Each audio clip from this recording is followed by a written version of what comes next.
Welcome to 7 news Telugu. అమరావతిలో తెలుగుదేశం కార్యాలయంలో కడప జిల్లా టీడీపీ అధ్యక్షుడు ఆర్ శ్రీనివాసులరెడ్డి మాట్లాడుతూ, ఈ రాష్ట్రంలో వెన్నుపోట్ల చరిత్రను పరంపరను చూసుకుంటే ఆ మొదటి పాఠశాల మీ ఇంట్లోనే ఉన్నది అని అన్నారు. మీ తాత నుండి తండ్రి వరకు మీ కుటుంబం, మీ రాజకీయ జీవితం అంతా వెన్నుపోట్ల సాక్షిగా నిలుస్తుందని, మంగంపేట మైన్స్ హత్యల నుంచి పివి నరసింహారావు మీద చెప్పులు విసిరిన దాకా, మీ చెల్లిని ఆస్తుల కోసం వదిలేసిన విధానం, వివేకానందరెడ్డి హత్య దాకా అని అన్నారు. ఇవి వెన్నుపోట్లు కావా జగన్ రెడ్డి అని అన్నారు. జూన్ 4వ తేదీ 2024లో తెలుగుదేశం కూటమి ప్రభుత్వం ఎన్నికల్లో ఘన విజయం సాధించి రేపటితో 1 సంవత్సరం కాబోతా ఉంది.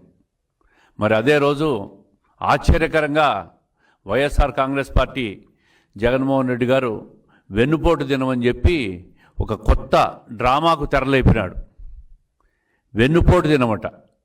ఎవరు ఎవరిని వెన్నుపోటు పొడిచారని చెప్పి నేను ఈ సందర్భంగా జగన్మోహన్ రెడ్డి గారిని అడుగుతా ఉండా. అయ్యా, చరిత్ర పుట్టినప్పటి నుంచి మీ వైఎస్ ఫ్యామిలీ వెన్నుపోట్లను పేటెంట్ రైట్లుగా తీసుకునింది. గొడ్డలిపోట్లు ఇవన్నీ చూస్తే దొంగ దొంగ అని దొంగతనం చేసినవాడు దొంగ దొంగ అని అరిచినట్లుంది. వెన్నుపోట్లు మీ నాన్న తాతల కాలం నుంచి స్టార్ట్ అయింది. మీ తాత వైఎస్ రాజారెడ్డి గారు ఎవరి దగ్గరైతే మంగంపేట మైన్స్లో వెంకట నరసయ్య అనే వ్యక్తి దగ్గర పనిచేస్తున్నాడో ఆ వ్యక్తినే హత్య చేసి మంగంపేట మైన్స్ను లాక్కున్నది వెన్నుపోటు కాదా అని అడుగుతూ ఉండా. మరి కాంగ్రెస్ పార్టీ అంత పెద్ద పొజిషన్ ఇస్తే మీ తండ్రి గారు రాజశేఖర రెడ్డి గారు ఆ రోజు పివి నరసింహారావు మీద, ప్రధానమంత్రి మీద చెప్పులు వేసిన విషయం వెన్నుపోటు కాదా అని అడుగుతూ ఉండా.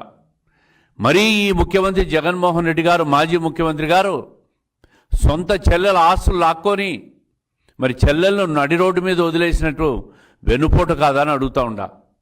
మీ చిన్నాన్న వైఎస్ వివేకానంద రెడ్డిని వెన్నుపోటు పొడిచి హత్య చేసిన హంతకులతో నువ్వు తిరుగుతూ సునీత మీ చెల్లెలను నడి రోడ్డు మీద వదిలేసినప్పుడు అది వెన్నుపోటు కాదా అని అడుగుతూ ఉండా.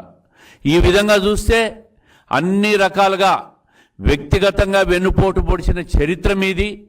ప్రజలు అధికారం ఇస్తే 5 సంవత్సరాలను ప్రజలను వెన్నుపోటు పొడిచిన చరిత్ర మీది. ఒక్కసారి మీ 5 సంవత్సరాల అధికారంలో వచ్చినప్పుడు పరిస్థితిని చూస్తే ఏమి హామీలు ఇచ్చావు, ఎంతవరకు వెన్నుపోట్లు పొడిచావు? ప్రజలను మొదటి సంవత్సరంలోనే మద్య నిషేధం అని చెప్పి అధికారం లేకొచ్చి మద్య నిషేధాన్ని కూడా అమలు పరిచి ప్రజలను వెన్నుపోటు పొడిచిన విషయం వాస్తవం కాదా?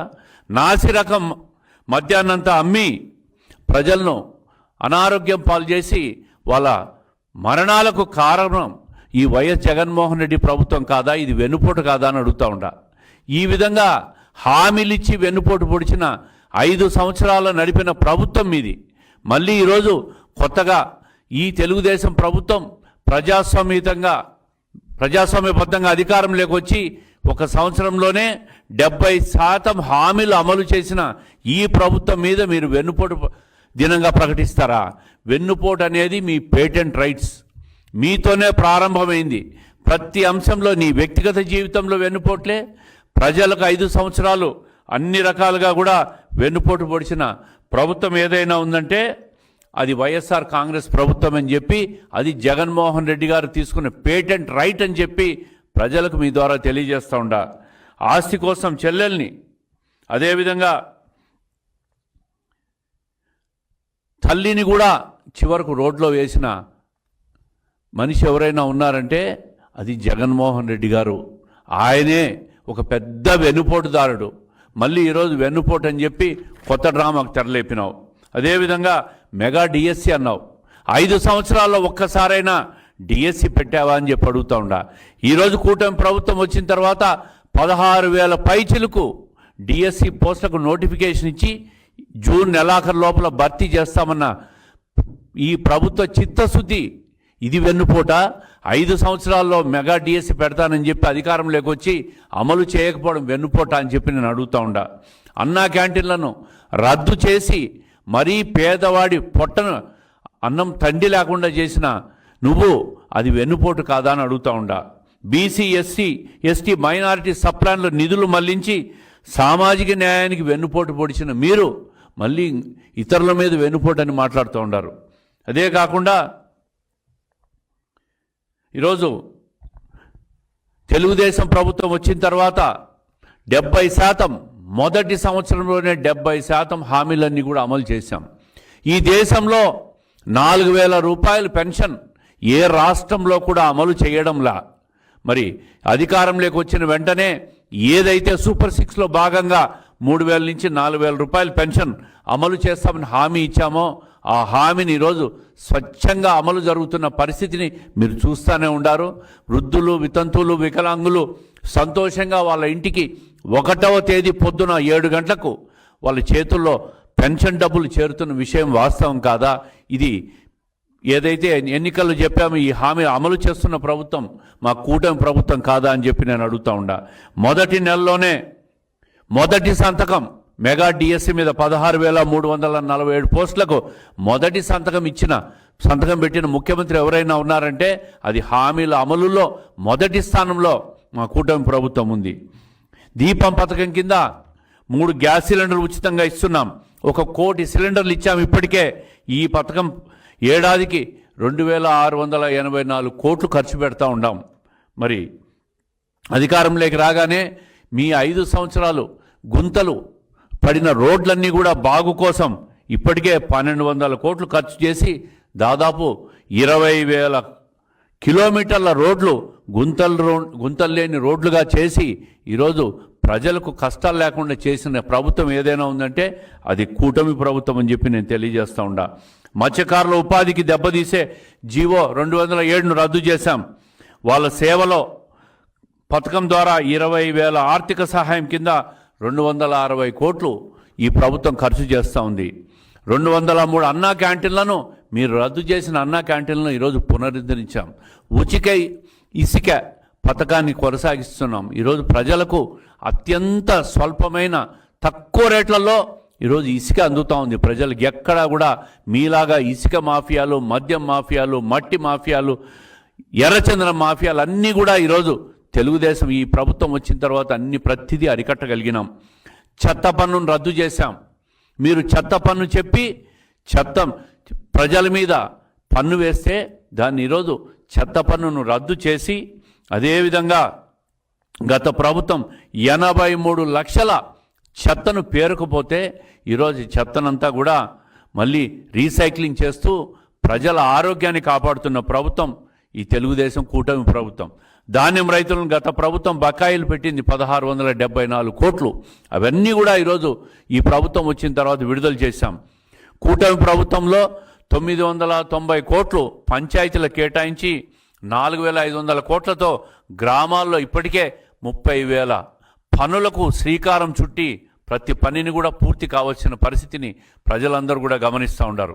94 కేంద్ర ప్రయోజిత పథకాల్లో 73 పథకాలను మళ్ళీ పునరుద్ధరించాం. కేంద్ర ప్రభుత్వం పథకాలకు నిధులు ఇస్తే ఈ నిధులన్నీ కూడా గత ప్రభుత్వం దారి మళ్లించి అస్తవ్యస్త ఆర్థిక విధానానికి మీరు గత ప్రభుత్వంలో అస్తవ్యస్తం చేసి నాశనం చేశారు. ఈరోజు అవన్నీ కూడా పునరుద్ధరిస్తూ కేంద్రం ఇచ్చిన ప్రతి ప్రభుత్వ పథకాన్ని కూడా ఈరోజు అమలుకు తెలుగుదేశం కూటమి పునర్వ్యవస్థించి అవన్నీ కూడా పునరుద్ధరించాం. అదే కాకుండా 25-26 బడ్జెట్లో బీసీల కోసం 47,000 కోట్ల పైచులకు నిధులు కేటాయించి వాళ్ళ అభ్యున్నతి కోసం ఈ ప్రభుత్వం పాటుపడుతూ ఉంది. నాయి బ్రాహ్మణుల వేతనాలు 25,000 పెంచాం. చేనేతలకు జీఎస్టీ ఎత్తివేసినాం. అదే కాకుండా పవర్లూమ్స్ వాళ్ళకు 500 యూనిట్లు, హ్యాండ్లూమ్స్ వాళ్ళకి 200 యూనిట్లు ఉచిత విద్యుత్ ఇస్తున్నాం. మరి గీత కార్మికులకు 10% మద్యం దుకాణాలను కూడా కేటాయించింది మొట్టమొదటిసారిగా ఈ తెలుగుదేశం కూటమి ప్రభుత్వం అని చెప్పి ఈ సందర్భంగా మీకు తెలియజేస్తూ ఉంటా. ఇదే కాకుండా స్వర్ణకారులకు కార్పొరేషన్ ఏర్పాటు చేశాం. సోలార్ విద్యుత్ పథకంలో బీసీలకు 3 కిలోవాట్లకు గాను మొత్తం 98,000 సబ్సిడీ ఈరోజు అందజేస్తున్న ప్రభుత్వం ఈ కూటమి ప్రభుత్వం. మరి ఈ విధంగా ప్రతి పథకాన్ని కూడా ఈ తెలుగుదేశం కూటమి ప్రభుత్వం అమలు చేస్తూ ఉంటే మీరు వెన్నుపోటు తినమని చెప్పి రేపు మాట్లాడుతూ ఉంటారు. వెన్నుపోట్లు చేసింది మీరు. పేటెంట్ రైట్లు వెన్నుపోట్లకు, గొడ్డలిపోట్లు. ఈరోజు కూడా వివేకానంద రెడ్డి హత్య చేసిన వాళ్ళను మీరు పక్కన పెట్టుకొని తిరుగుతున్న విషయం ఇది వెన్నుపోటు కాదా అని చెప్పి అడుగుతూ ఉండా.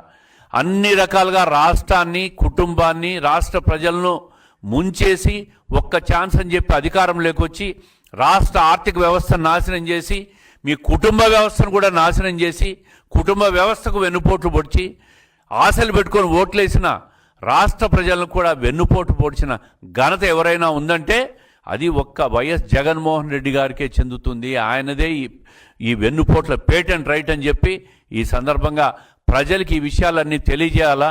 ఈ ఒక్క సంవత్సరంలో రేపటితో ఈ రాష్ట్ర ప్రభుత్వం అధికారంలోకి వచ్చి రేపటితో ఒక సంవత్సరం కాబోతున్న సందర్భంగా 70% పై చిలుకు అమలు ఎన్నికల హామీలన్నీ అమలు చేసిన ఈ ప్రభుత్వాన్ని ప్రజలు రాబోయే రోజులు ఆశీర్వదిస్తారు. ఈ నెలలోనే ఇప్పటికే ముఖ్యమంత్రి గారు ప్రకటించారు, ఏదైతే మన తల్లికి వందనం కార్యక్రమాన్ని ఈ నెలలో అమలు చేస్తాం, రైతు భరోసాని ఈ నెలలో అమలు చేస్తాం, ఆగస్టు 15 మహిళలకు ఆర్టీసీలో ఉచితంగా ప్రయాణం చేసే సౌకర్యాన్ని కూడా కల్పిస్తామని చెప్పి ముఖ్యమంత్రి గారు చెప్పిన విషయాన్ని కూడా ప్రజలు గుర్తుపెట్టుకోవాలా. ఈ ప్రభుత్వాన్ని ఆశీర్వదించాలా. ఏదైతే ప్రతిపక్షం వైఎస్ఆర్ కాంగ్రెస్ పార్టీ రేపు తలపెట్టిన ఈ వెన్నుపోటు కార్యక్రమాన్ని ప్రజలు తిరస్కరించాలా.